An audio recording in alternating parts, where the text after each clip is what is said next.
Ya está transmitiendo. Sí, ya está la mitad. ¿Ya? ¿Podemos empezar? Sí. Bueno, gracias por venir.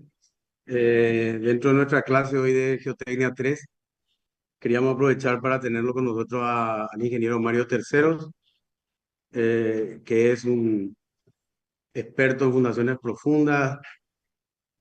Todos lo conocen acá en Paraguay, ¿verdad? Porque no es la primera vez que viene por acá. Tiene más de 800 obras enormes, está con el tema de tecnología de fundaciones profundas. Y es un lujo tenerlo a él para que nos transmita un poco su experiencia, ¿verdad? Así que, Mario, a tu disposición. Gracias, gracias César. A ver, un poco la idea de hoy es presentar diversas técnicas, no todas porque siempre hay muchísimas más, pero son las técnicas más comunes y en algunos casos ya disponibles en Paraguay. Un poco la intención de esta presentación es que ustedes acaben comprendiendo la diferencia en el resultado o en la resistencia de un pilote dependiendo del método constructivo.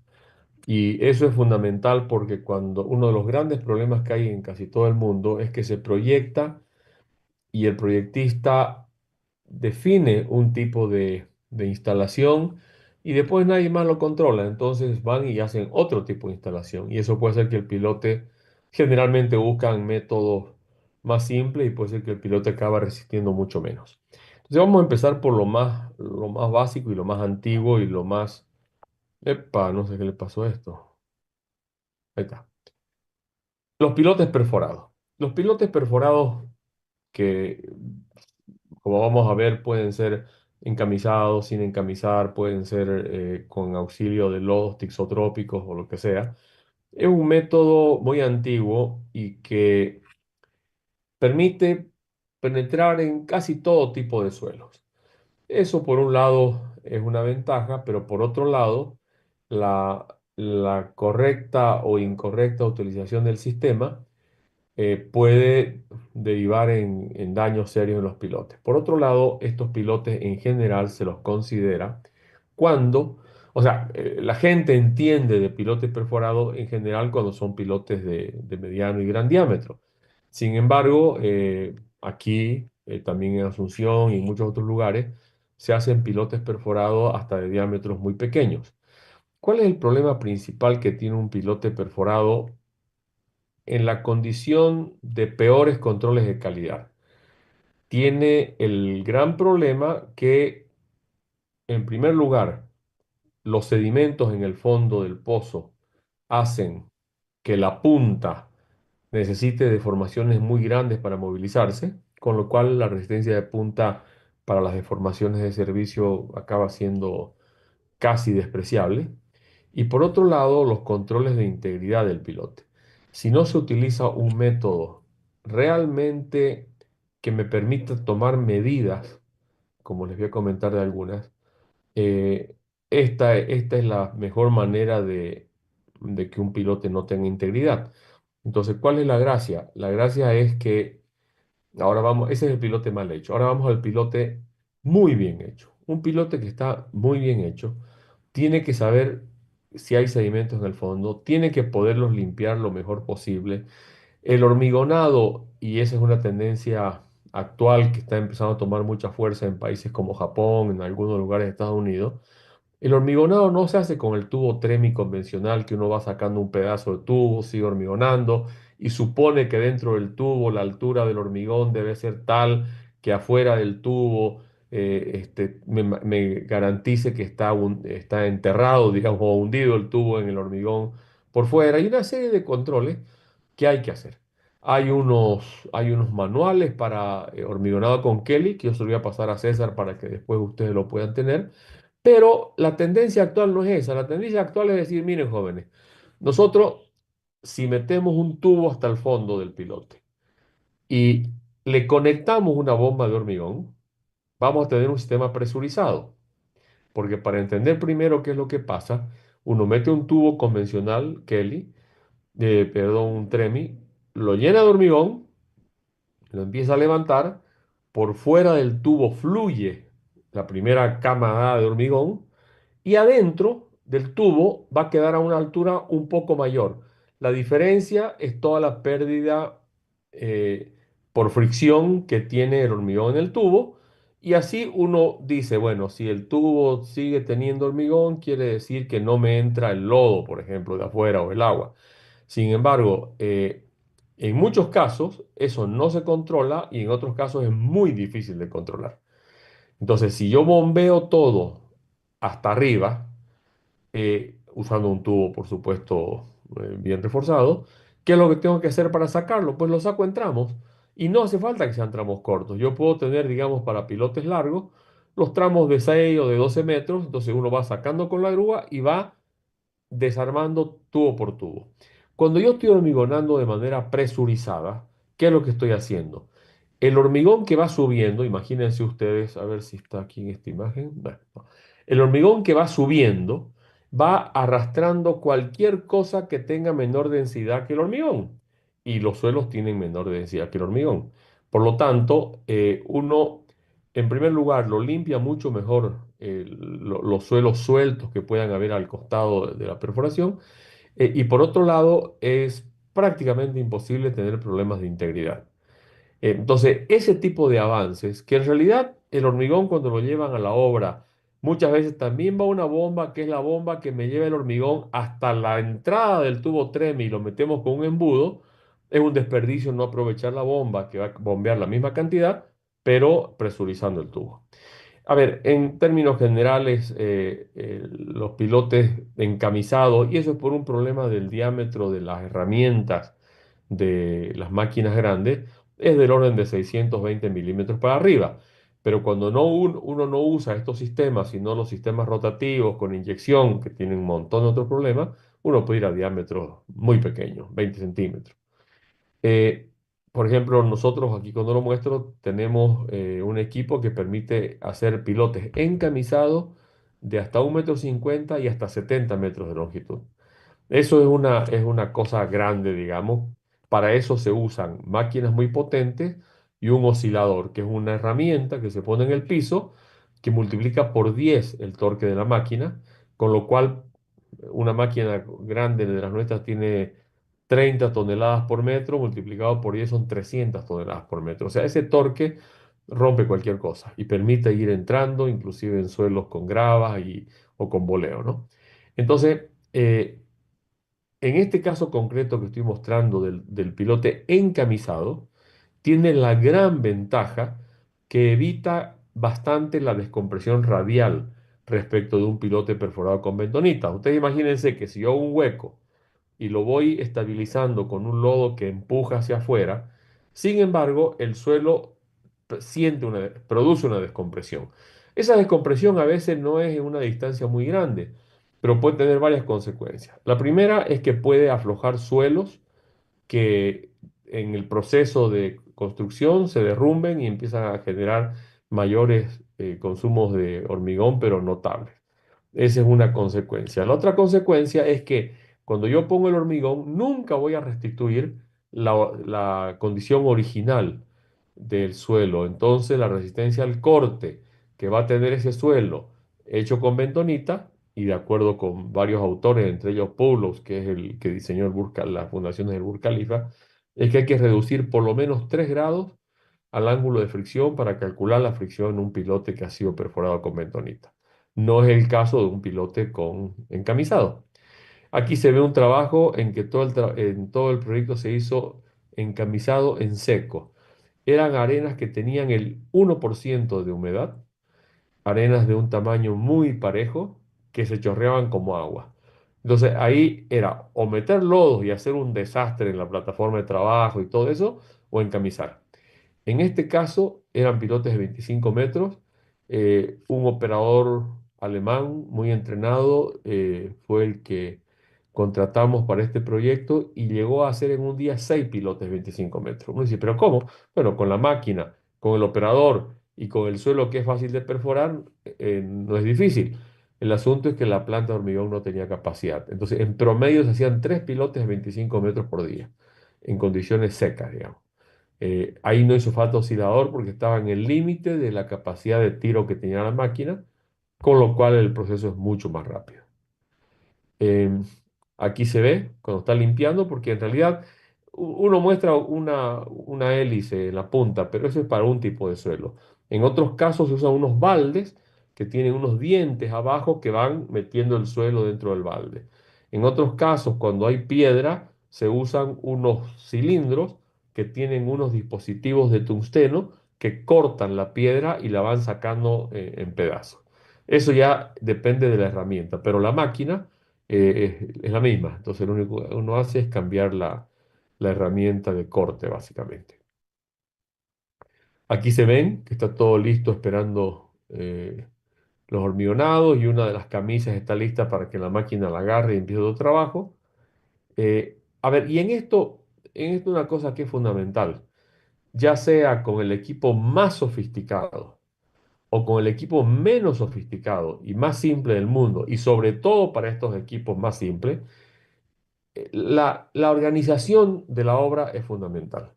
Que se sepa por dónde entra el camión de hormigón, que se sepa cuál es la secuencia de perforación, que se sepa cómo voy a manejar los lodos para que no sea un chiquero, todo eso.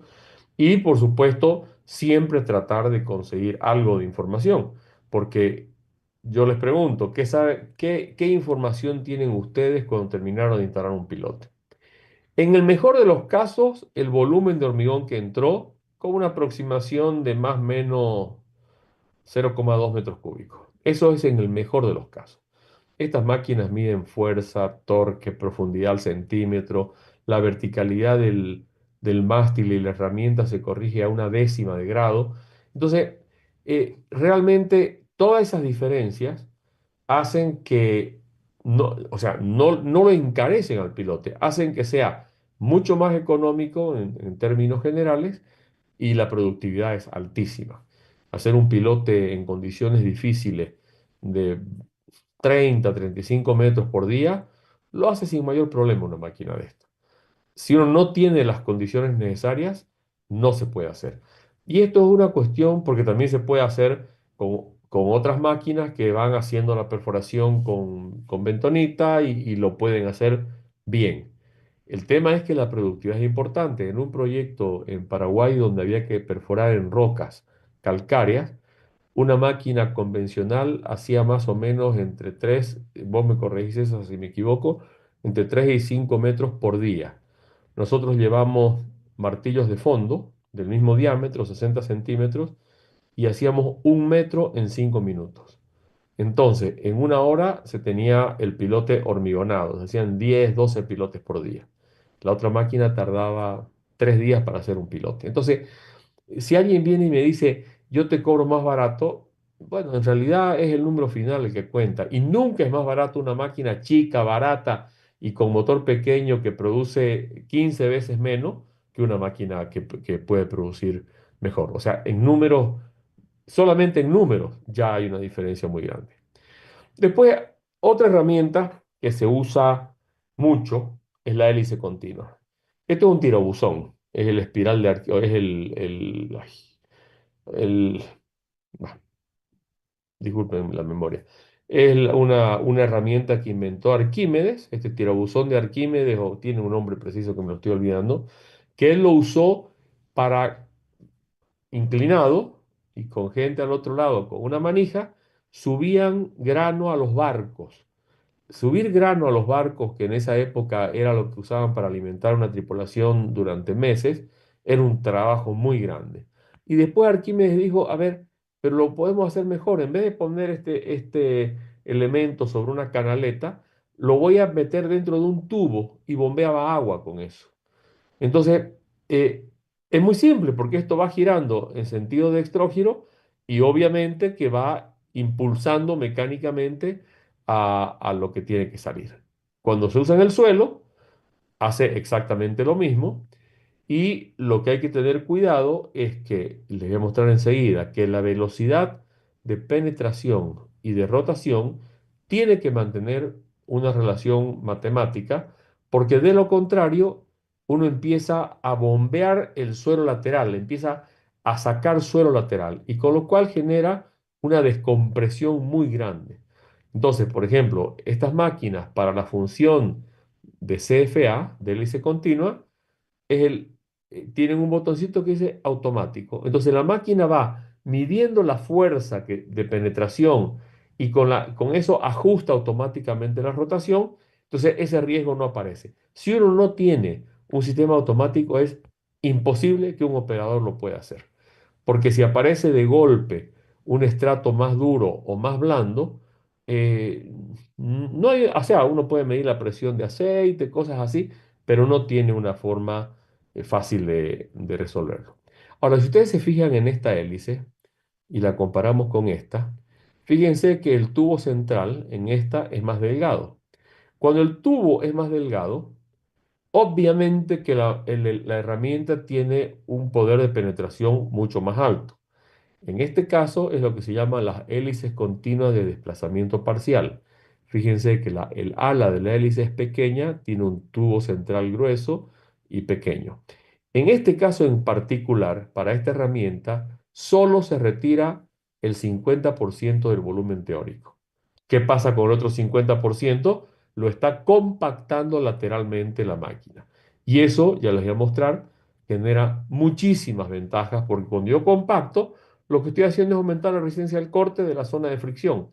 O sea que con este simple cambio de herramienta, este piloto puede aguantar el doble que uno con hélice continua que no es de desplazamiento parcial. Entonces, es lo que decía acá. Eh, Al tener un vástago central de mayor diámetro, produce un desplazamiento parcial. Y con esto lo que se consigue es la mejora de la resistencia del pilote. En el tema de la punta, eh, que siempre es un inconveniente, hay diversas técnicas de hormigonado que se usan para garantizar que la punta no quede suelta. La técnica más común es cuando la herramienta está en el fondo, se empieza a hormigonar sin levantar la herramienta más de 5 centímetros, de manera que se presurice el hormigón en esa parte. Lo que le decía del pilote anterior del perforado común, bueno, aquí estamos usando una barra completa para hormigonar. Se presuriza el hormigón, se levanta hormigonando más o menos 1 metro, se vuelve a meter la herramienta y se empieza a hormigonar de nuevo. Con eso uno garantiza que la zona de la punta queda al menos en mejores condiciones que lo que estaba al inicio o sea, en las condiciones naturales, mejor que las condiciones naturales.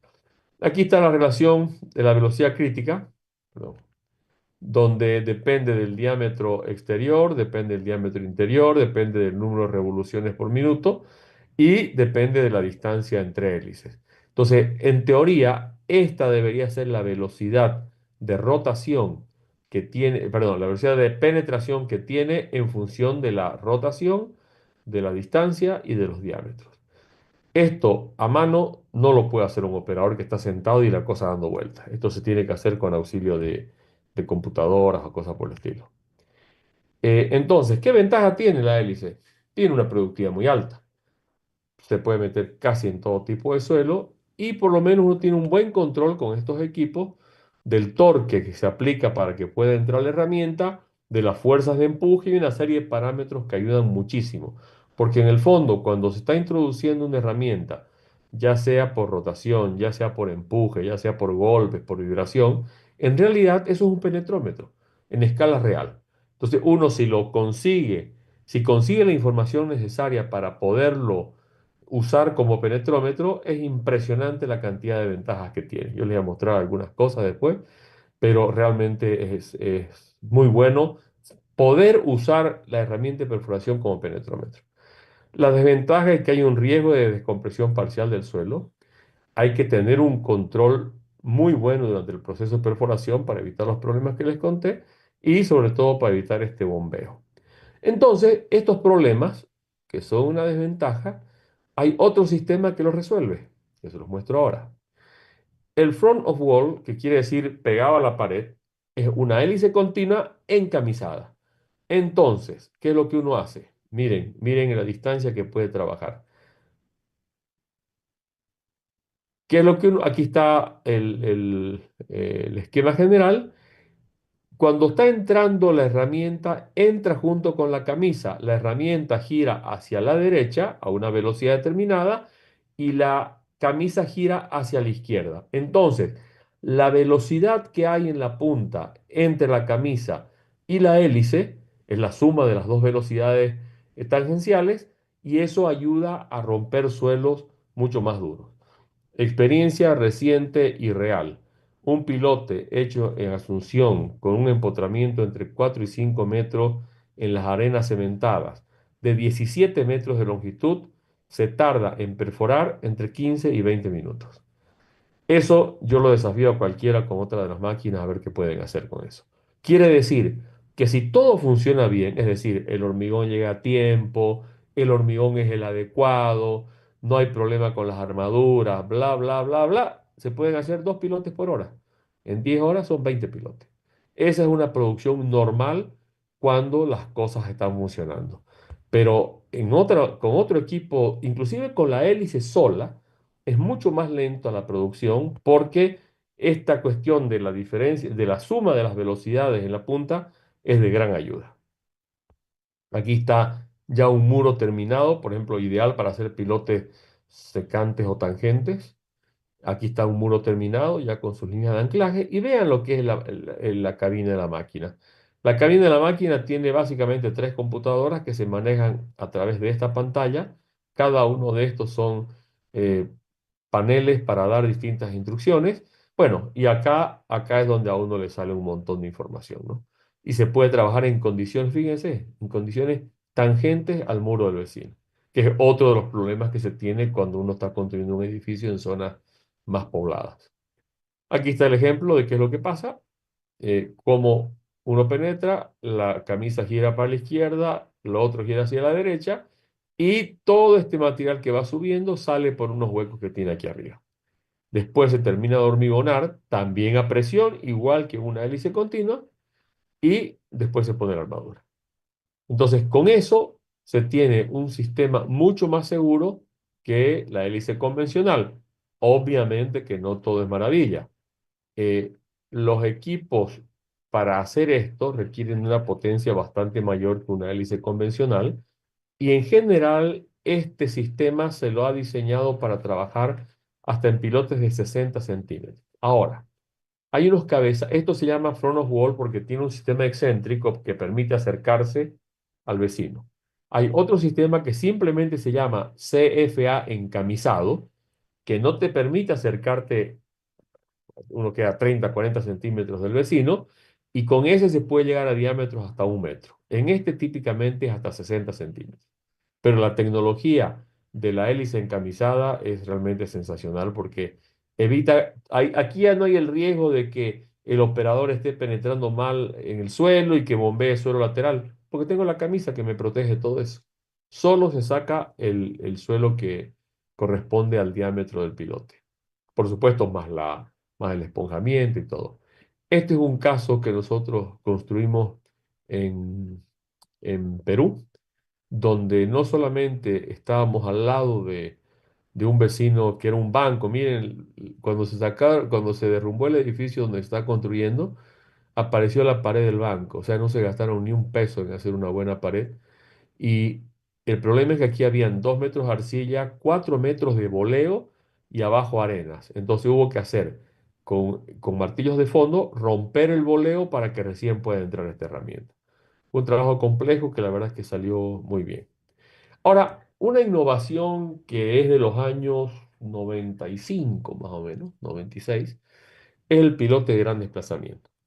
Y aquí va la pregunta. Si yo agarro y tengo un pilote de hormigón prefabricado y lo clavo en el suelo con martillo, a golpes, y al lado hago, y vamos a suponer por una cuestión de facilidad que el pilote ese es redondo, y al lado hago una perforación donde coloco hormigón y tengo un pilote del mismo diámetro. Claramente, el que va a tener mayor resistencia es el pilote hincado, que no sacó material. Es el pilote de desplazamiento. Quiere decir que todo el volumen que estoy metiendo de materiales se desplaza en el suelo compactando el suelo. En cambio, en el otro es un pilote de reemplazo. Saco el suelo y lo reemplazo por hormigón. Y encima puedo haber disturbado las paredes de la perforación. Entonces, el gran avance fue Porque, ¿cuál es el problema de los pilotes hincados? Primero, las vibraciones que producen y en zonas urbanas eso en muchos lugares ya está prohibido. En segundo lugar, si me aparece un estrato denso que tengo que atravesar porque abajo sigue blando, ahí se complica muchísimo la inca y en algunos casos es imposible traspasar, por lo cual hay que hacer una preperforación, con lo cual el sistema se va a las nubes. Entonces, en esos años donde ya habían empezado a mejorar sustancialmente las tecnologías de equipo, hidráulica y todas esas cosas, se inventó esta herramienta. Es una herramienta que empieza con una hélice muy corta y se va ensanchando al diámetro máximo. Entonces, ese ensanche lo que está haciendo es compactar lateralmente el suelo. Lo va compactando mientras entra. Ahora, arriba se disminuye el diámetro por una razón muy simple. Si yo he compactado el suelo y arriba no tengo ese mismo diámetro, voy a tener mucho menos fricción. Y básicamente voy a tener fricción de algún suelo que se derrumbe o alguna cosa por el estilo. Ahora, cuando yo empiezo a hormigonar y voy saliendo en la otra dirección de rotación, ¿qué es lo que sucede? Vuelve a compactar todo ese suelo lateralmente. Y además esto puede atravesar estratos duros, puede llegar a profundidades mayores, no produce ruidos, no produce vibraciones. Y era la solución que saca lo mejor de los dos mundos, del desplazamiento y del de reemplazo, que el de reemplazo tiene la característica que cuando se perfora, las paredes del suelo no quedan lisas. Entonces, hay una mayor fricción. En cambio, en un pilote premoldeado, en general, tiene paredes muy lisas. Entonces, con esto se consigue mejoras muy importantes. Nosotros hemos medido en unas arenas de mediana densidad acá y la fricción aumentó 4,5 veces. La fricción fue 450% más que respecto de un pilote perforado. Y eso significa un montón de dinero, un montón de reducción en la huella de carbono, muchísimo menos plazo de ejecución de obra, mucho menos horas máquina. O sea que realmente es economía global, porque la economía no es plata solamente, la economía es el mejor uso de los recursos. Y si yo estoy usando mejor mis recursos, pues tengo también un resultado mucho mejor. Y obviamente al final sale más barato. Perdón. Esta es la herramienta que ni se nota casi. Esta tiene 36 de diámetro acá y el tubo tiene 30 centímetros. Entonces, con esto, uno lo que está haciendo, a ver, en un caso en particular, donde el rendimiento que nosotros establecimos era de 30 pilotes por día, en un solo día conseguimos hacer 60 pilotes de 16 metros de largo. ¿Qué pasó ese día? Todo funcionó bien. El hormigón llegó perfecto y en hora, todas las armaduras estaban listas, la grúa funcionaba, o sea, no falló nada. Pero el promedio en esa hora fue de 40 pilotes por día. Y estamos hablando de un pilote de 16 metros. Los suelos eran relativamente blandos, por supuesto, pero estos equipos tienen una productividad totalmente fuera de lo que uno se imagina. Y cuando yo le muestro unos resultados con un proyecto que hizo esto a cambio de un proyecto original con bentonita, es casi de no creer lo que pase. Entonces, ¿esto qué es lo que está pasando? Estoy rotando con un torque muy alto, porque ahí sí que mientras más duro el suelo, más torque me hace falta, para que penetre la herramienta. Con lo cual, al desplazar horizontalmente el suelo, no hay desecho de excavación. El único desecho es el poco material que salga cuando inicia la excavación, que es una cosita de nada. Entonces, con eso, ¿qué tenemos? Se incrementa la capacidad de carga por fricción, por punta, de nuevo, al bombear todo el hormigón, se garantiza la integridad del pilote. Además, estos equipos miden la cantidad de hormigón cada 50 centímetros, con lo cual, digamos que hay que ser muy descuidado para que se corte el pilote, ¿no? La productividad es muy alta y un alto control de calidad, que todo además redunda en una gran reducción del impacto ambiental de la emisión de CO2. El monitoreo permite muchísimas variables. Aquí le estoy mostrando cuatro, pero maneja más de 20 variables. ¿Y qué es lo que permite hacer esto? Cuando uno le da un proyecto de fundaciones, le dice, los pilotes van a ser de tal diámetro a tal profundidad. Entonces uno dice, pucha, han hecho dos sondeos en un terreno de 1.500 metros cuadrados, en más o menos uno en 1 millón del volumen. No pueden tener idea de cómo esto que les estoy mostrando acá, si hay un estrato que cambie de profundidad. Es muy difícil con tan pocos sondeos hacerlo. Entonces, esta herramienta con la cantidad de elementos de monitoreo, me permite a la perfección hacer de ensayo penetrométrico con la herramienta. La herramienta es el penetrómetro. Y si yo agarro, por ejemplo, torque, esto es torque, me está mostrando a mí las zonas más blandas, duras, duras y así. Entonces, yo con esto sé si estoy en esta situación donde tengo un suelo muy duro a mucho menor profundidad o de pronto tengo un suelo muy blando a la profundidad del proyecto. A nosotros nos ha pasado que empezamos a trabajar pilotes que creo que eran de 10 metros y de pronto no conseguíamos los valores de diseño con la máquina hasta los 12 o 15 metros. Había un paleocauce. Entonces, aquí este mismo caso nos pasó. Entonces, ¿qué hicimos? En la zona donde los valores daban a la profundidad de diseño, perfecto. Y en la otra había que llegar hasta la profundidad donde uno tuviera la resistencia adecuada. Sin instrumentos en la máquina, eso es imposible. No hay manera, salvo que la diferencia de resistencia sea de una casi roca a barro, no hay manera que se dé cuenta un operador, sobre todo en pilotes perforados con bentonita, que la profundidad no es correcta. Este sistema permite ajustar la profundidad, pero realmente a la perfección. Entonces, uno dice, sí, pero ¿cómo va a ser si los pilotos son más largos, otros son más cortos? Lo que nosotros hacemos ya desde el punto de vista comercial es que los pilotes nosotros cobramos llave en mano. Nosotros nos responsabilizamos después de una campaña de sondeos de cuál va a ser la longitud. Estamos construyendo las fundaciones y las estructuras de un estadio muy grande en la ciudad de La Paz. La etapa de sondeos fueron 65 sondeos, así como están escuchando. Y gracias a eso encontramos tres zonas muy distintas de suelo, porque es un área muy grande. ¿Cuánto nos costó eso? Nada, porque hicimos los sondeos donde iban a haber pilotes. Entonces, después vamos a ir nosotros, vamos a reperforar eso con la herramienta que era un poquito más grande y con eso vamos a tener un pilote en perfectas condiciones. Pero el hacer perforaciones previas es obligatorio para nosotros, porque con eso estamos sabiendo si los diseños están bien, más o menos mal. Además, en la medida de lo posible, hacemos ensayos de carga antes de empezar la obra para diseñar. Y si no, siempre como parte del control de calidad de la obra. Pero si uno tiene control de calidad con ensayos y además con estos parámetros ya hemos podido generar, hemos instalado ya hasta ahora más de 100.000 pilotes de esto. Ya hemos podido generar una rutina que en base a los parámetros de la máquina le acertamos más o menos 10% a la capacidad. Que eso en la práctica es casi imposible. En otra oportunidad les puedo mostrar de un campo experimental que hicimos acá y se mandaron a que se hagan predicciones en todo el mundo, pues había errores del 600%. Y nosotros y habíamos hecho penetrómetro dinámico, SPT, CPTU sísmico, dilatómetro sísmico, presiómetro, todo habíamos hecho. No era por falta de estudio de suelo. Entonces, si uno no tiene, y ahí, ¿cuál es la demostración de eso? Puede usarse el modelo más sofisticado, que si los parámetros no son correctos, estamos mal. En cambio, esto me está diciendo, mira, ¿para qué te vas a preocupar por los parámetros que yo te voy a dar los que hacen falta y vas a ver dónde está el suelo bueno? Entonces, esto no quiere decir que no hay que hacer estudio de suelo. Hay que hacer estudio de suelo lo mejor posible para optimizar la producción de estos equipos.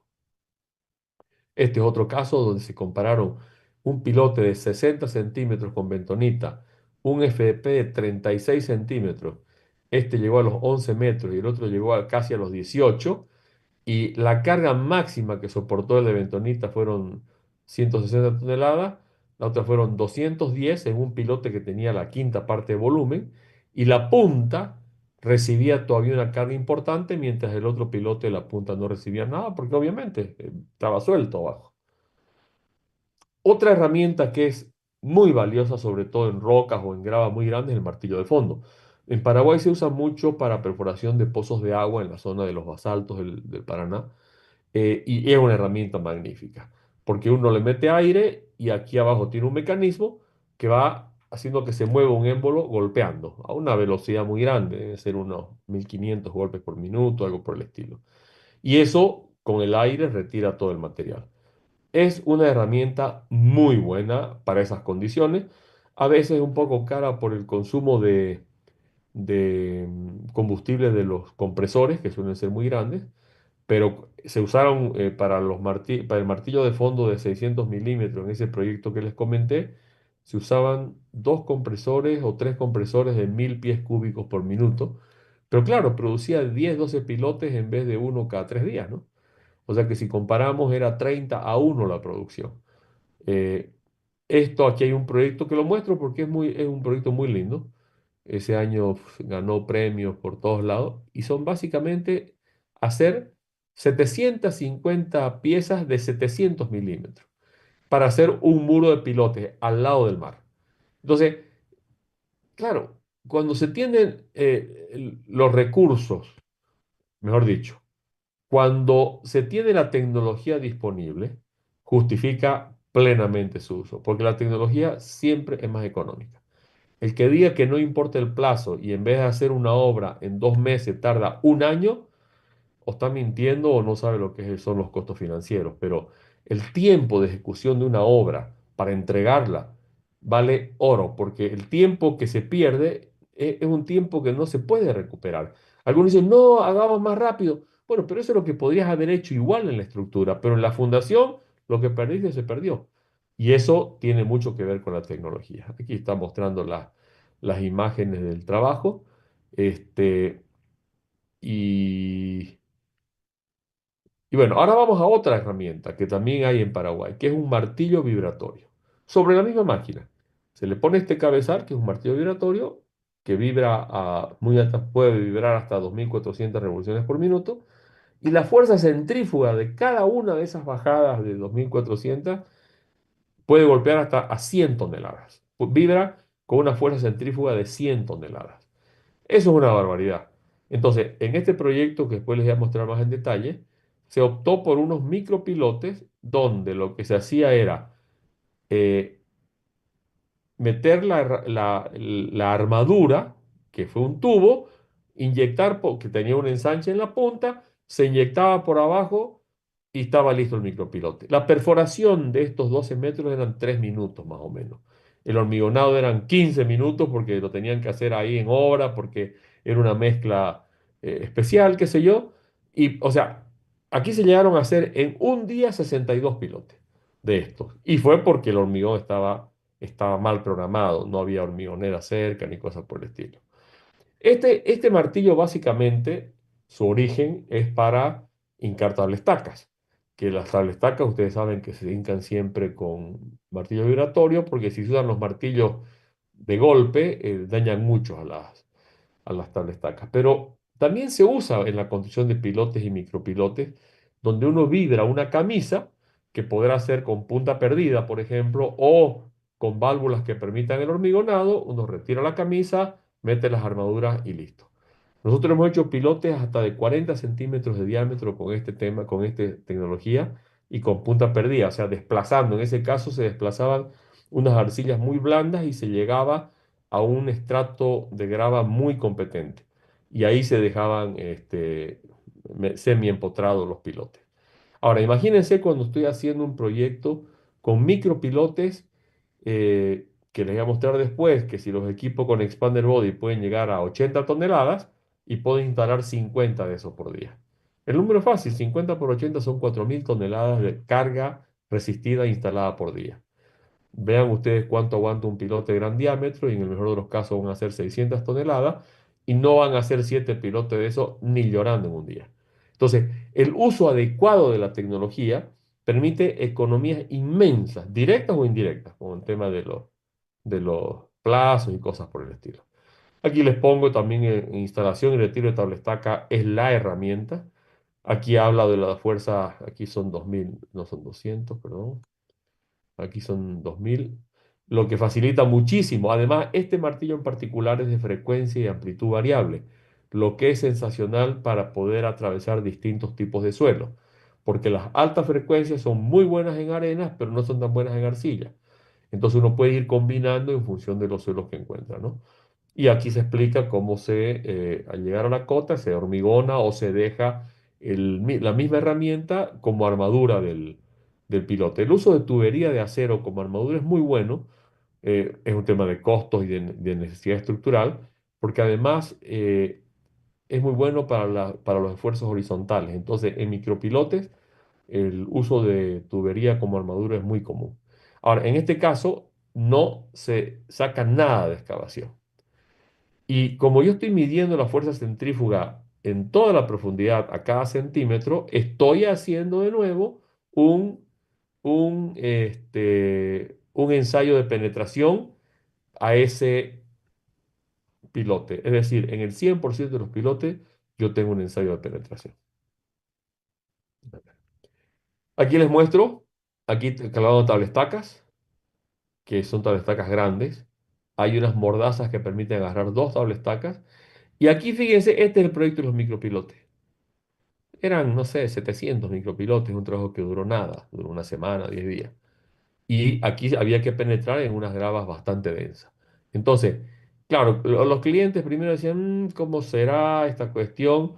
Bueno, después yo les propuse que se haga un monitoreo de asentamientos. Y el monitoreo de asentamientos eran edificios como el de lado, de 9 pisos. Bueno, dio perfecto. O sea, ahí fueron asentamientos homogéneos de apenas milímetros y funcionó de maravilla. Además, si ustedes se fijan, hay una cosa muy importante. Aquí hicieron una platea de cimentación sobre los micropilotes. Hay muchos micropilotes, por lo tanto hay mucha redundancia. Si un micropilote estaba apoyado en un suelo que no es el perfectamente apto y se empieza a deformar un poco más, se transmite la carga a los micropilotes de alrededor o los pilotes de alrededor cuando son cabezales muy grandes. Y eso no tiene precio porque cuando uno puede tener ese nivel de redundancia, está mucho más tranquilo. Si yo en vez de poner todo esto, le pongo un solo pilote grandote y falla un pilote, se cae el edificio, por exagerar, ¿no? Pero mientras menos cantidad de pilotes haya, que en algunos casos es lo que hace falta, hay menos redundancia. Y aquí eso también es un tema muy importante en la ingeniería de cimentación. Ahora ya no es pilote, sino una nueva tecnología para construir muros usando como principal material el mismo suelo del lugar. Si ustedes agarran un suelo, piensen en una arena, en una grava, en un limo o en una arcilla blanda, esas arcillas que no se pueden ni pisar. ¿Qué pasa si le pongo la cantidad adecuada de cemento? Se hace un suelo cemento. Entonces, el concepto es ese. El asunto es cómo hago para mezclarlo adecuadamente y que no me quede un desastre.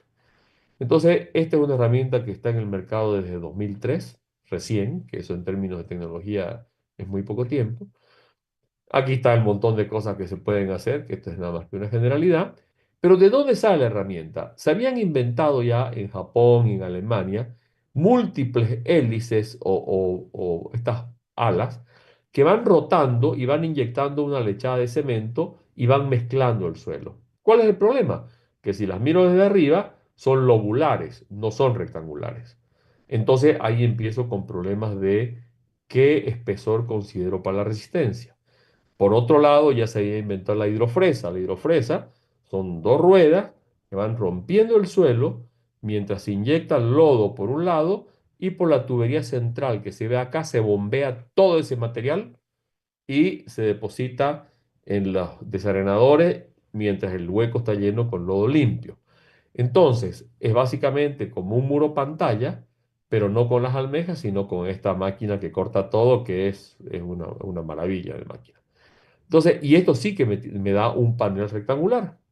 Entonces, si yo mezclo esto con el concepto de mezcla, la rotura y esto con el concepto de mezcla, hago una hidrofresa que no saca ni mete lodo ni bombea suelo, y sí mete por este punto central una lechada de cemento tan rica como sea necesario.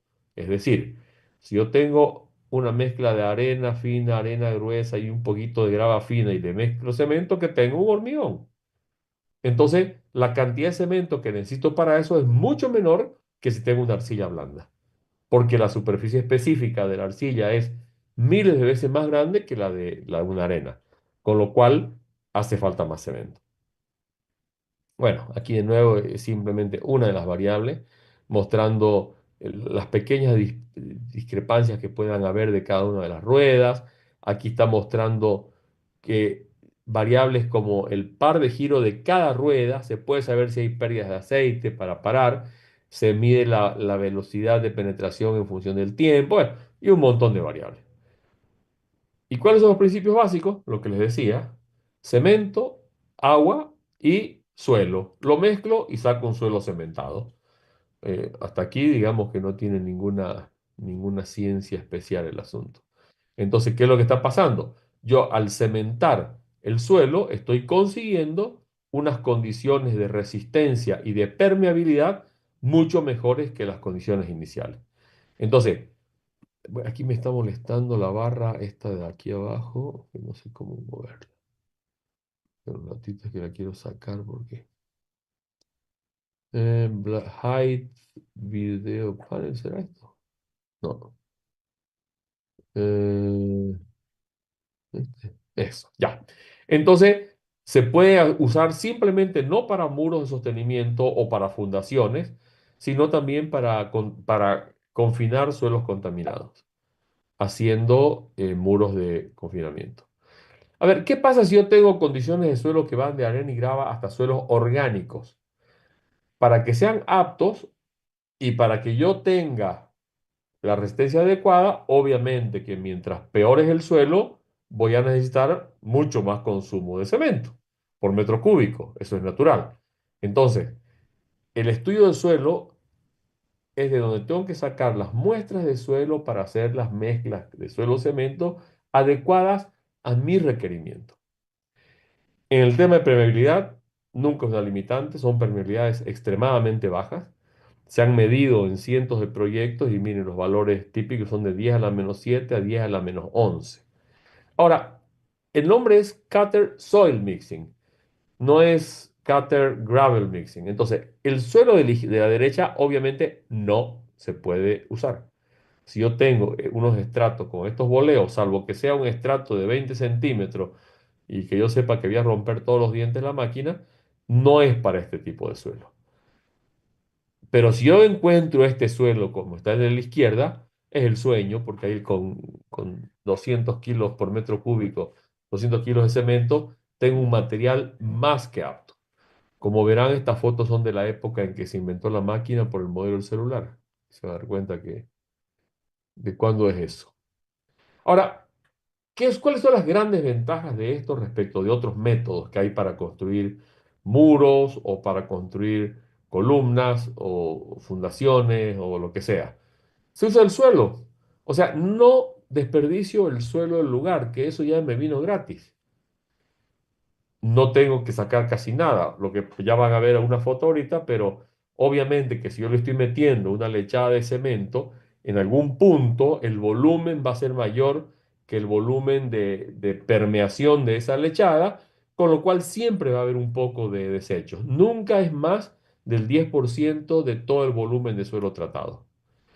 No hay vibraciones ni impactos. Yo les mostré una foto de obras que son pegadas a la pared del vecino y bueno, y el vecino ni se entera en casas que no tenían ni fundaciones. Y esto es el gran chiste en las ciudades. ¿Qué pasa cuando yo tengo que proveer o llevar a la obra mucho hormigón premezclado? El tránsito de la ciudad es la variable. Y en una ciudad congestionada es un cuento. Ahí hay que tomar miles de precauciones si uno quiere llegar con el hormigón a tiempo y rogar que no aparezca un accidente entre medio que me para la flota de camiones. Aquí no. Aquí lo que uno hace es instala un par de silos, uno, dos o lo que haga falta, silos, en función del tiempo cada el cual quiero recargar el silo. Si, por ejemplo, yo digo, a ver, esta obra va a durar 2 meses, a mí me traen de la planta de cemento el cemento una vez por semana. Se vayan un sábado en la noche y lo hagan. O sea, no tengo problemas de interferencias con la ciudad. Y este último tema acaba siendo de un valor inmenso. Ahora, esto es un típico caso de pilotes secantes. ¿Qué pasa con los pilotes secantes? El ancho efectivo es el que estamos viendo. Lo demás, todo eso demás, es material que he tenido que colocar para poderlo construir, porque yo no puedo hacer un pilote que tenga la forma de este sector blanco. Entonces, este material es material que está puesto y sobre todo el que está a los dos lados es material que voy a remover, que voy a desperdiciar en comparación con el volumen que yo voy a tratar en un ancho efectivo determinado. Entonces también tiene que ver con una economía. Este es el caso. Los una de las grandes ventajas de los muros de Catesol Mixing es que no trabajan a flexión, trabajan por empuje, por efecto arco. O sea, yo aquí no tengo que llenarlo de armadura. Yo pongo los perfiles, en algunos casos y típicamente para suelos, para sótanos profundos, cada metro, y es un arco el que me transfiere la carga a los perfiles, con lo cual yo necesito resistencias a la compresión de la mezcla de suelo-cemento de menos de 30 kilos por centímetro cuadrado. Entonces ahí vemos que eso significa una reducción sustancial de la cantidad de cemento que voy a usar. Con lo cual el sistema acaba siendo muy, muy interesante y ya les voy a mostrar otras de las ventajas y realmente resuelve problemas que de otras maneras son o extremadamente caros o muy difíciles de resolver. El proceso constructivo, cuando yo voy a hacer un muro pantalla convencional con almejas o con girofresa, hay que construir unos muros guía. Aquí no, aquí hago una zanja, que es la que me va a aguantar más o menos el rebalse. ¿Y por qué no tengo que hacer muros guía?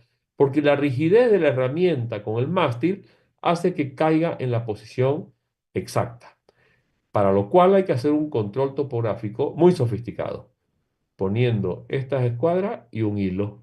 Esa es toda la sofisticación que hace falta cuando yo estoy haciendo el control en obra. Obviamente que tiene que haber eje y el topógrafo tiene que chequear, pero este famoso hilito que aquí es de nylon ya lo usaban los egipcios, porque una línea recta se consigue con un hilo tensado entre dos puntos de una forma prácticamente perfecta. Entonces, lo que uno hace es, tiene la zanja, empieza a trabajar, de ahí salen los rebalses que voy a ir limpiando y tengo que controlar la posición de cada panel con herramientas tan simples como esta. Ahí está iniciándose la penetración, por ejemplo, en que ya se empieza a inyectar un volumen importante. Aquí ya entró y si ustedes ven, tiene apariencia de ser extremadamente viscoso. Lo que pasa es que en esta parte hay mucho material superficial, pero de aquí para abajo es prácticamente líquido. Entonces, la colocación ya les voy a mostrar de los perfiles o en algunos raros casos de armadura es muy simple. Los perfiles generalmente los coloca la máquina si fueran profundidades mucho mayores en que pudiera haber algún problema, se usa simplemente un vibrador pequeño para terminar de colocar el perfil. Y fíjense que esto lo ha construido pegado a la pared del vecino. Este proyecto es un proyecto que se hizo en Holanda, con el mismo hilito, y este es un proyecto que se hizo en Santa Cruz, que ni se ve el hilito, porque aquí están las estacas. Este es un proyecto que hicimos acá. Esta barda de acá estaba apoyada sobre ladrillos a 20 centímetros, no tenía ni fundación. No, ni siquiera se fisuró la pared esa. Este es el mismo proyecto de Holanda, pero del otro lado, donde ya están, miren, están todos los perfiles listos. Y aquí simplemente ya es poner las vigas y seguir con la estructura. O vigas metálicas o de hormigón armado, lo que sea. Este es un muro que no tiene armadura y que tiene muy bajo cemento, usado para aislar suelos contaminados. En todas las zonas de industrias químicas en Alemania obligaron a construir estos muros alrededor del perímetro. Estos son muros profundos, si no me equivoco eran de 20 metros de profundidad estos muros, para que el suelo potencialmente contaminado no transmita la contaminación por lluvias o por nivel freático. Y aquí les voy a mostrar, digamos, varios, estos ya son muros bien profundos. En el raro caso, por ejemplo, en las ciudades, no en los terrenos propios, puede aparecer una obstrucción. Y esto es un dolor de cabeza en cualquier proyecto. Entonces, ¿qué es lo que se hace con esta máquina? Uno llega al fondo, se pone en la posición por debajo del obstáculo, hace lo mismo del otro lado y lo encapsula. Y con eso se evita el drama de tener que hacer excavaciones, recalzar, inyectar. Y este es un caso concreto en un proyecto en Bélgica, donde se lo encapsuló. Y miren, aquí se ven cuatro tuberías. Vaya uno a saber qué más había por ahí. El equipo es un equipo realmente básico. Este es un silo horizontal, este es el dosificador y mezclador, este es un agitador y esta es la bomba.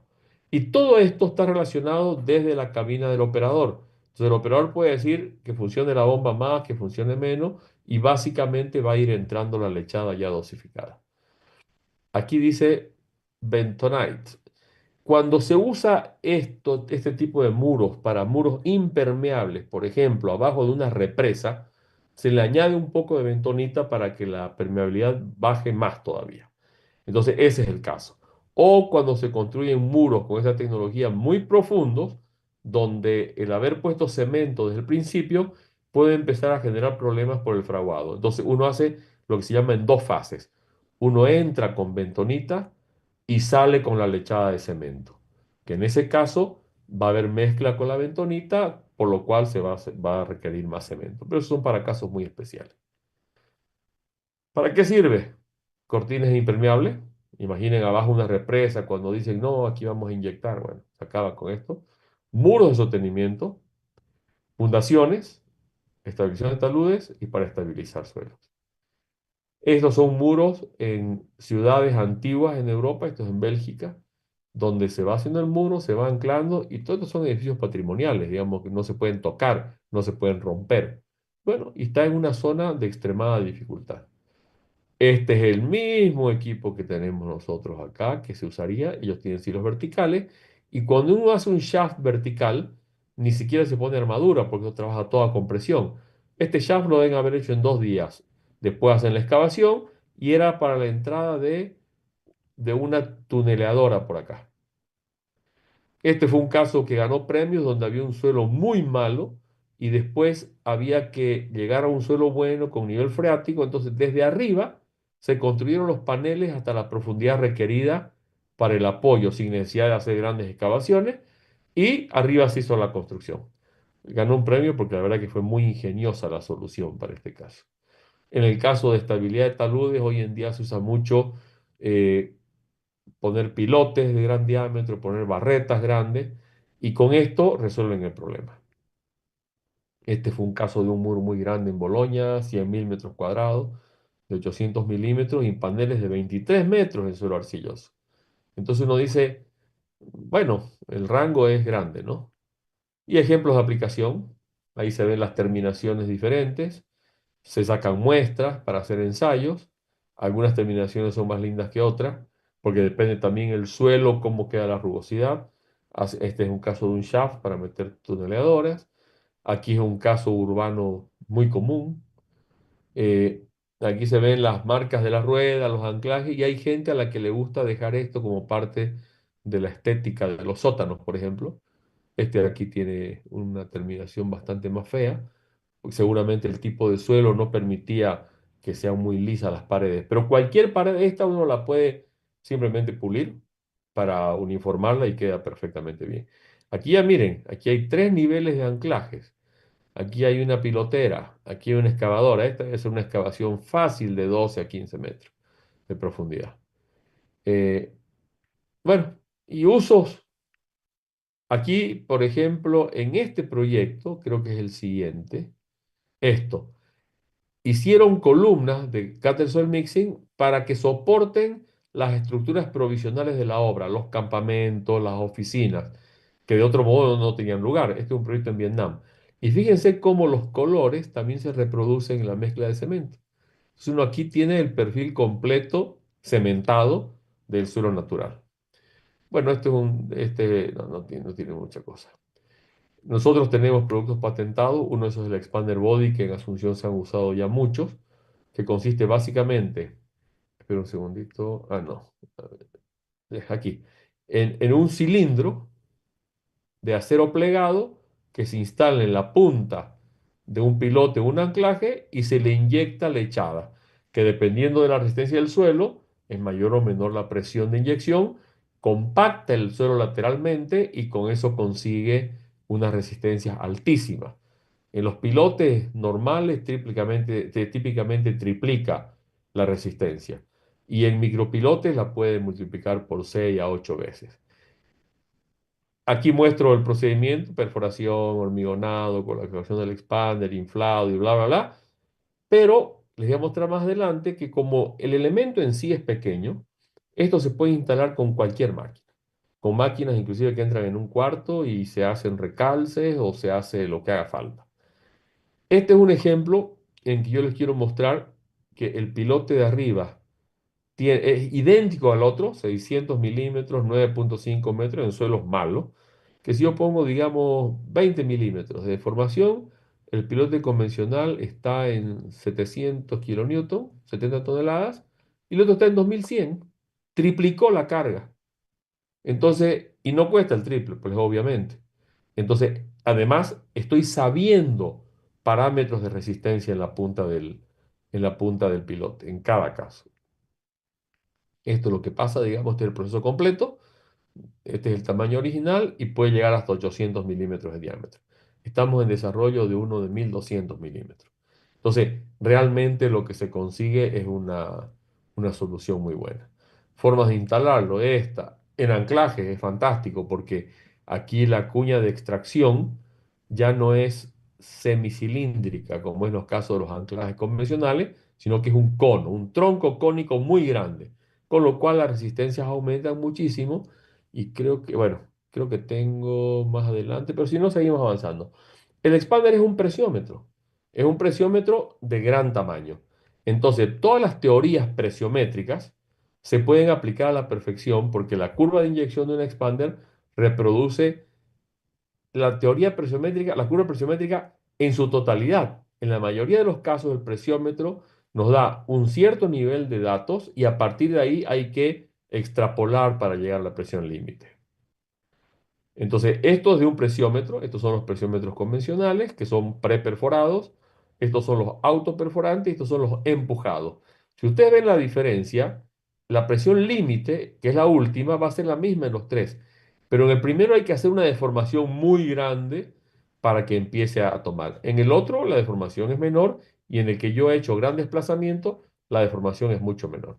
Y el presiómetro me permite inclusive entender los tipos de suelos con los que me encuentro.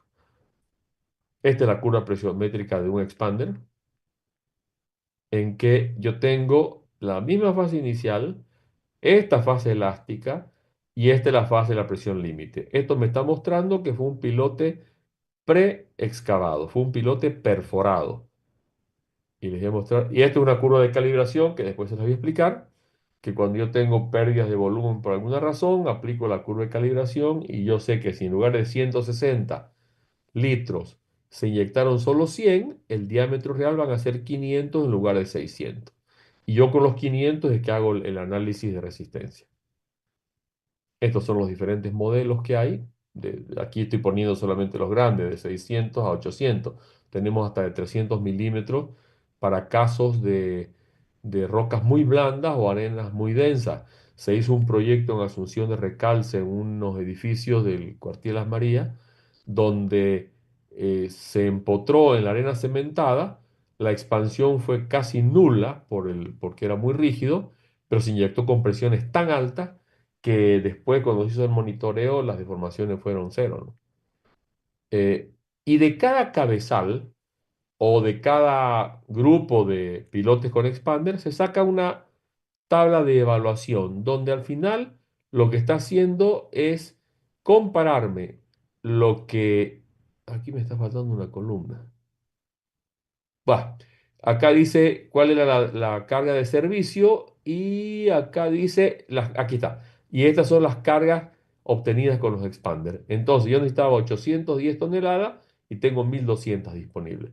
Esto es perfecto y es lo común, pero ¿qué pasa si este número resulta ser menor que lo que necesito? Pasa que me he encontrado con suelos malos y esto me va a decir en qué lugar está el suelo malo porque me mide la presión a una décima de kilo por centímetro cuadrado.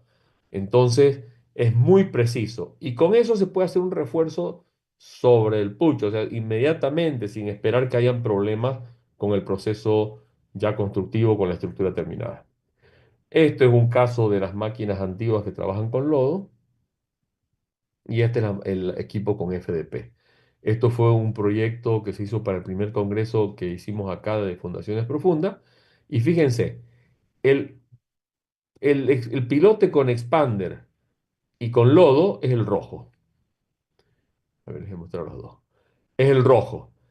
que fue 9 metros más profundo. Por lo tanto, esta diferencia de presión corresponde perfectamente a ese valor. Fíjense cómo la curva acá necesita un volumen mayor para desplegarse. En cambio, en el expander, perdón, en el pilote de gran desplazamiento, ya como está compactado el suelo lateral, llega rápidamente a su presión límite. O sea, esto nos dice tipo de suelo, nos dice resistencia, nos dice método constructivo, nos da una cantidad de información altísima. Además, en suelos muy blandos, el suelo de abajo, que si bien cuando el expander se infla y se acorta un poco, el suelo fluye, hemos visto que si lo inyectamos, lo posinyectamos, reducimos sustancialmente los asentamientos. Entonces, se hace una posinyección, con lo cual se reduce los riesgos de asentamientos mayores porque aumenta la rigidez del suelo. Y una cosa curiosa es que la presión de la inyección externa es casi siempre idéntica a la máxima a la inyección del cuerpo principal. Lo que es lógico, porque el suelo alrededor del cuerpo está ¿a qué presión? A la presión del cuerpo. Ahora, llega un punto que la inyección ya vence la zona de mayor compactación y se produce la hidrofractura. Entonces aquí PAC se para, ya no hace falta seguir inyectando. En el caso de anclaje, de unas pruebas que se hicieron en Boston, donde lo que tenía 15 pies, nosotros pusimos 3 pies. Es que para mí los pies siguen siendo un problema. Son 90 centímetros sobre 4 metros y medio. Vamos a ver Ah, caramba. No, aquí está.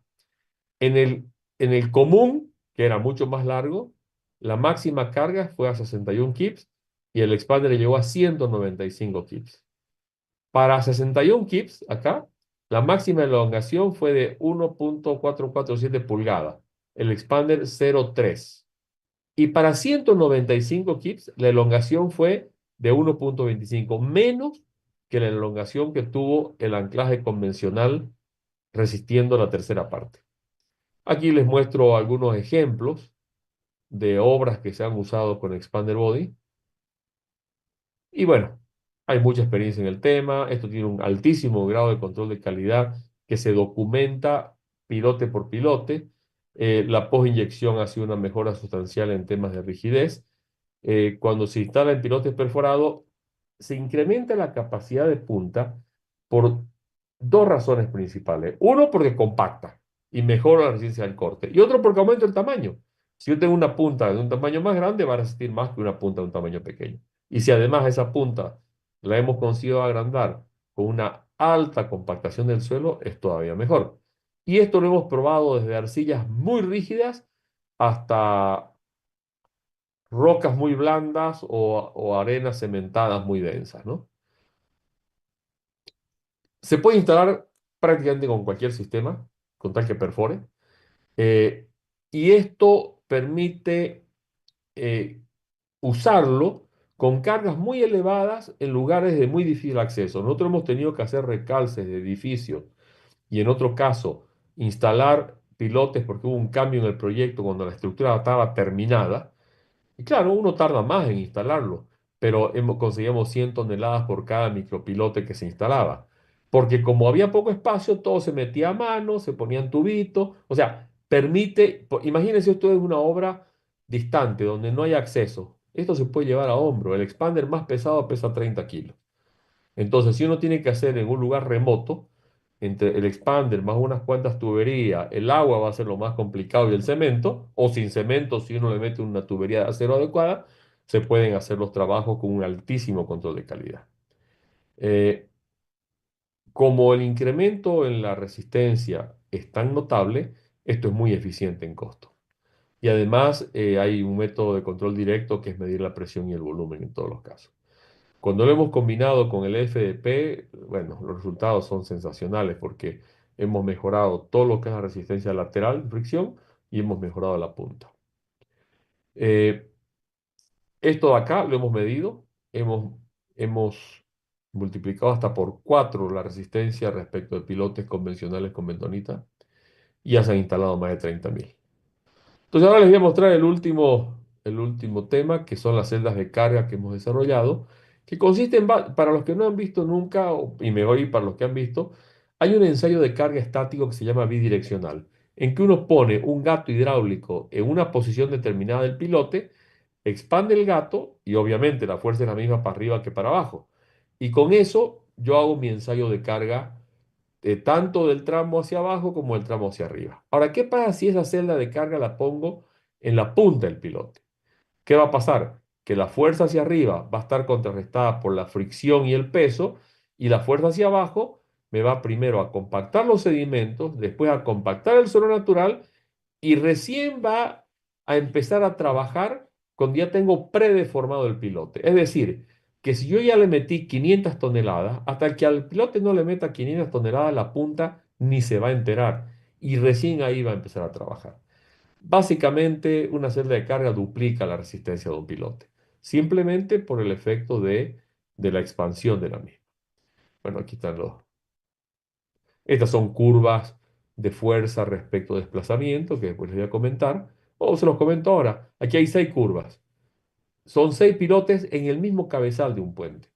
En una zona donde son suelos muy nuevos, o sea, son suelos sedimentarios, que hay canales por todos lados. Entonces, imagínense en este proyecto, que era un proyecto grande, se hacía un sondeo de estudio de suelo por pila.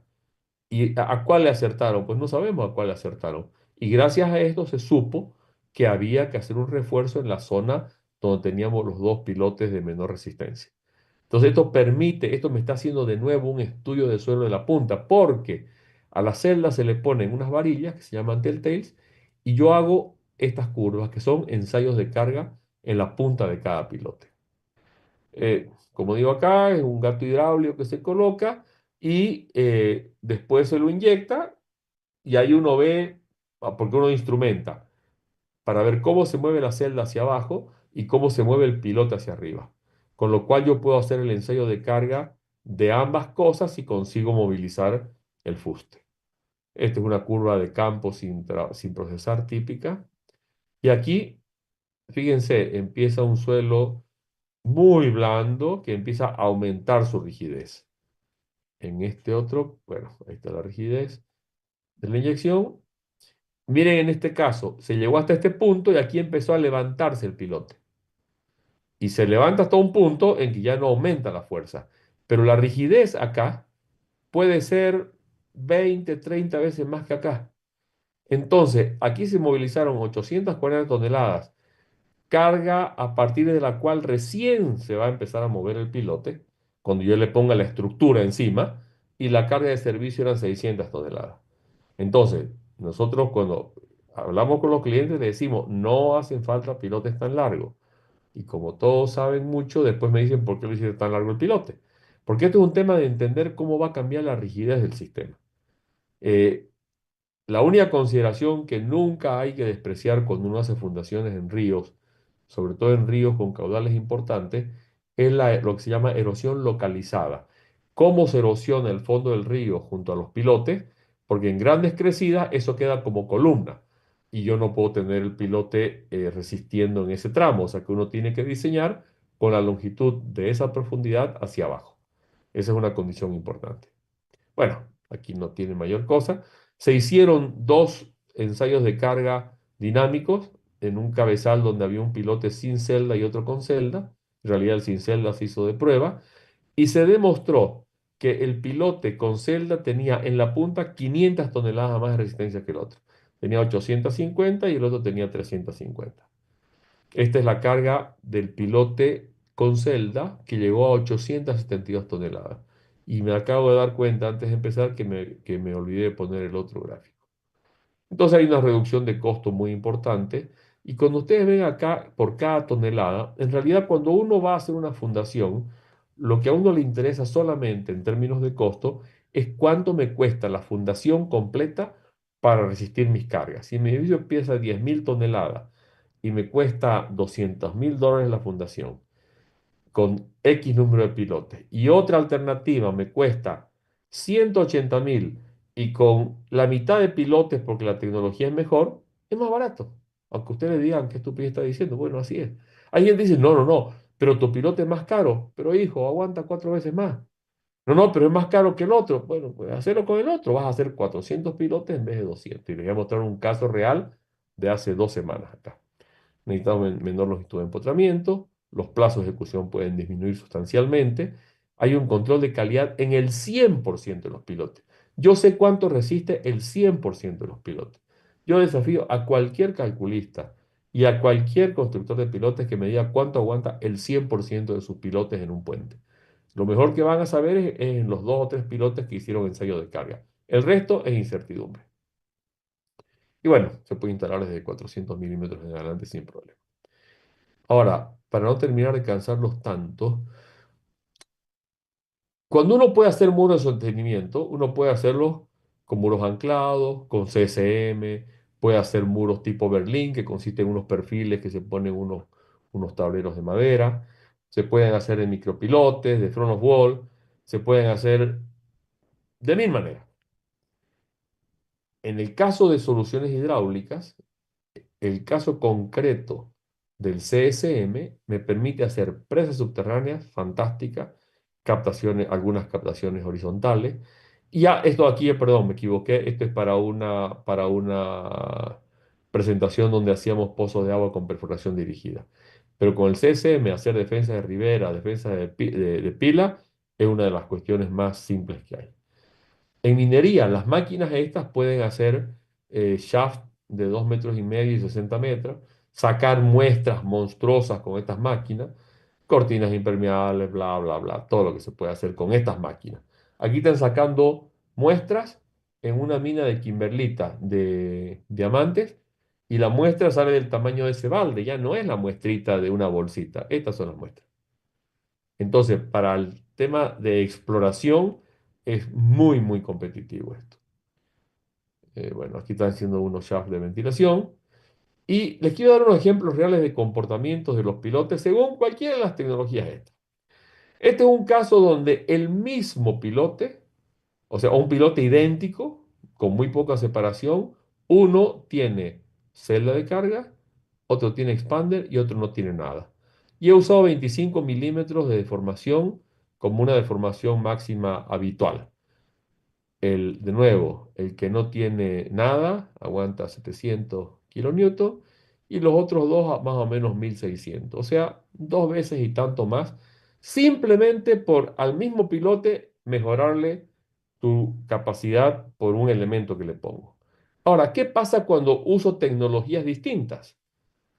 Estoy comparando un pilote de gran desplazamiento de solo 36 centímetros de diámetro con una hélice continua de 45 centímetros de diámetro y un pilote con lodos de 62 centímetros de diámetro, todos en la misma longitud, en suelos prácticamente idénticos. A 25 milímetros, de nuevo, 700 kilonewton este. La hélice, que como les decía yo, mucha gente se rasga la vestidura, pero no es ninguna maravilla en términos de resistencia, está más o menos en 1200, que de todos modos es casi el doble. En cambio, el FDP, mucho más chico, está en 2000 kilonewton. O sea, pasa a triplicar la resistencia simplemente por usar una tecnología distinta. En el caso anterior también eran tecnologías distintas, pero con el mismo fuste. Solamente que a uno le pongo celda o a la otra le pongo expander. Aquí se nota cómo la tecnología tiene una influencia tremendamente grande. Y si me voy a 50 milímetros, pues las diferencias son mucho mayores todavía. Y este es el caso de un micropilote.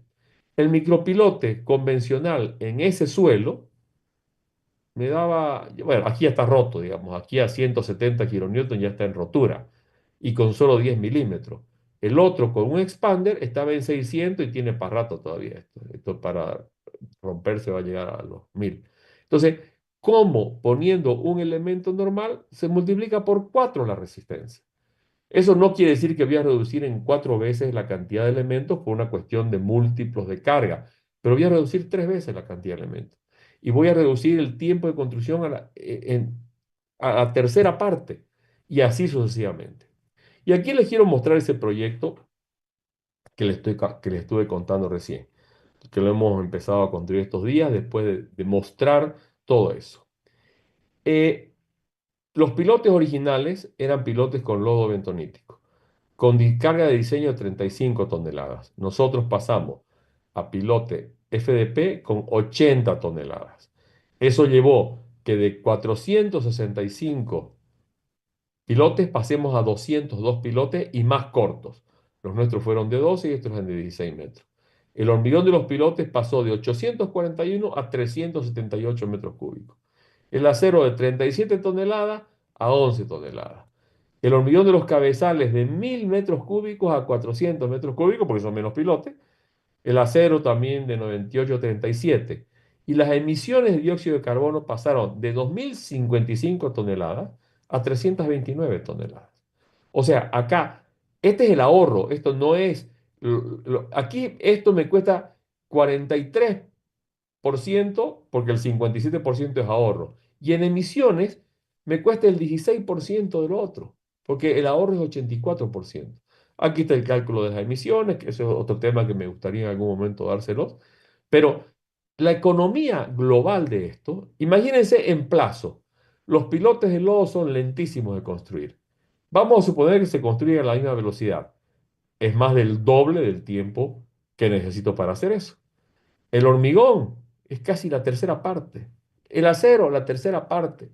El hormigón de cabezales, menos de la mitad. Entonces, esto es lo que hay. Mucha gente dice, no, pero ¿y cómo puede ser tanto? Sencillo, haciéndolo con la tecnología que corresponde. O sea, esto cuando uno lo entiende es física básica. Si yo compacto un suelo, en lugar de perforar un suelo blando y meterle hormigón, obviamente que la diferencia es sustancial. Y si la máquina que me hace el pilote de gran desplazamiento tiene un rendimiento de 15 veces lo que hace una máquina de perforación, no hay manera de equivocarse.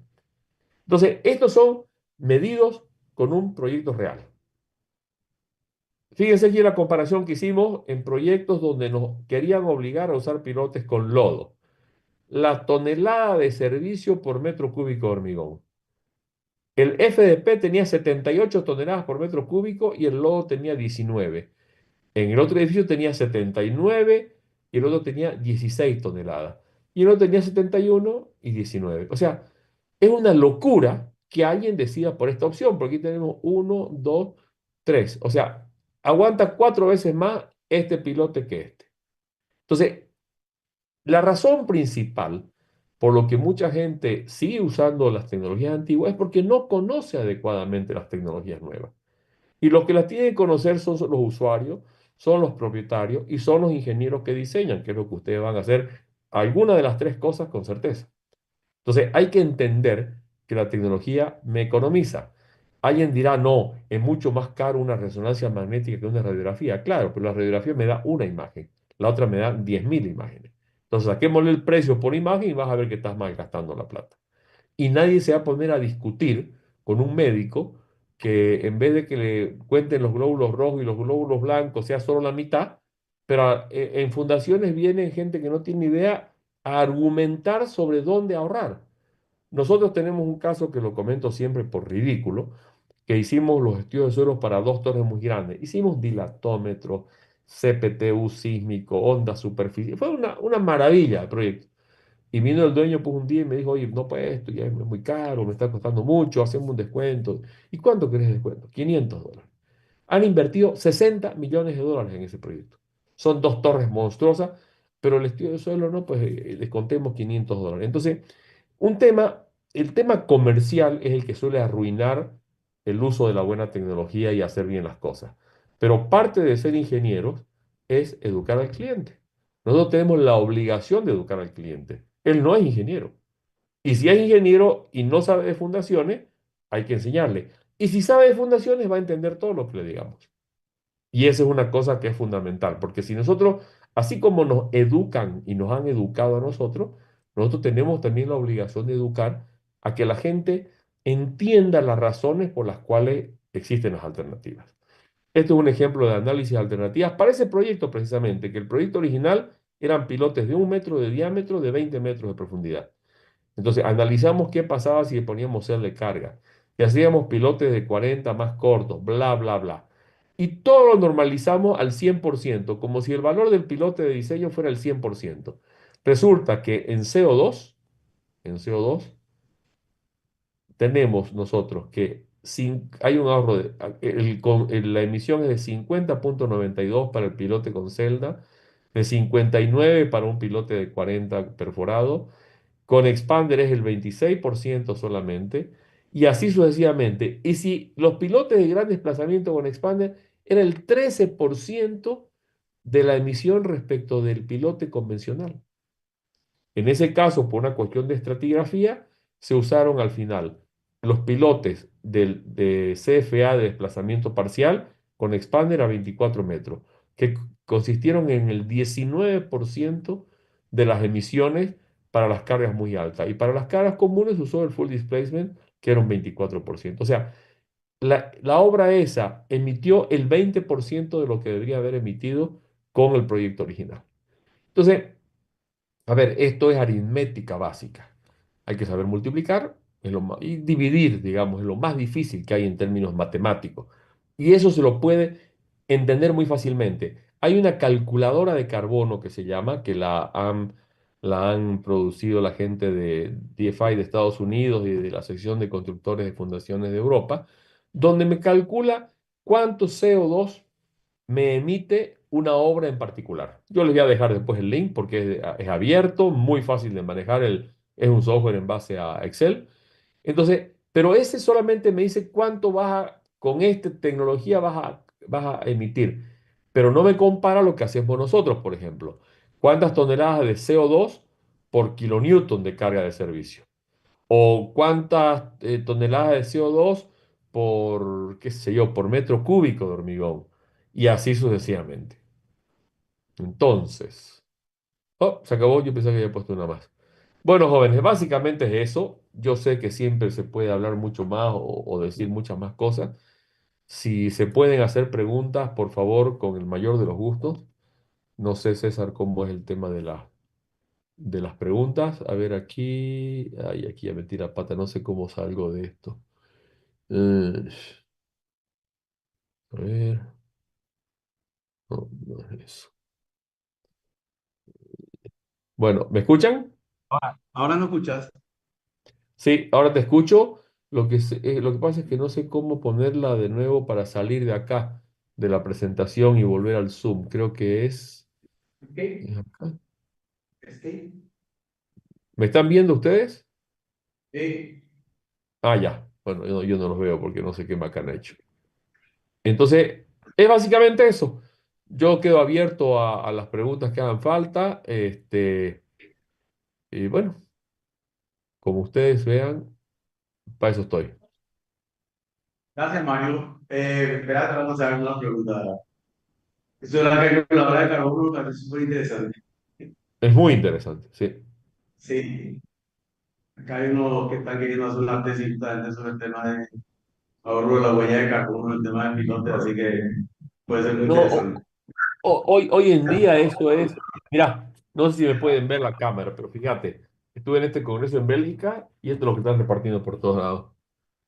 Carbon Reduction, Circular Economy y todas las vainas que tienen que ver con huella de carbono en este momento en Europa se están usando para, para adjudicar proyectos. El que menos contaminación tiene, le damos el proyecto, no importa el precio, digamos. En algunos lugares, por supuesto, no en todos, ¿no? Sí mismo. Así No, que, lo simpático es el tema cuando te preguntan cuánto aguanta tu pilote. ¿Cuánto aguanta claro. tu pilote? Depende el método de instalación y todas esas cosas que Por supuesto, comentaba. es que la tecnología de instalación es básica. Sin tecnología de instalación de por medio de la discusión es imposible. O sea, la gente piensa que el pilote es una cosa mágica que por metro aguanta tanto y cuesta tanto. Y no tiene nada que ver una cosa con la otra. Pero se puede explicar para que la gente entienda. Claro, hay gente que conocemos que no entiende, no quieren entender, ¿no? Pero eso pasa en todo el mundo. Así que la idea es tratar de estar lo más avanzado posible en lo que hay tecnología. Y sobre todo tratar de usar tecnología disponible y tratar de incentivar que llegue más tecnología al lugar. Eso cambia el panorama de juego. Y lo que tiene que ver con el control de calidad. Claro, el control de calidad, ya la máquina me está haciendo una parte importante del control de calidad.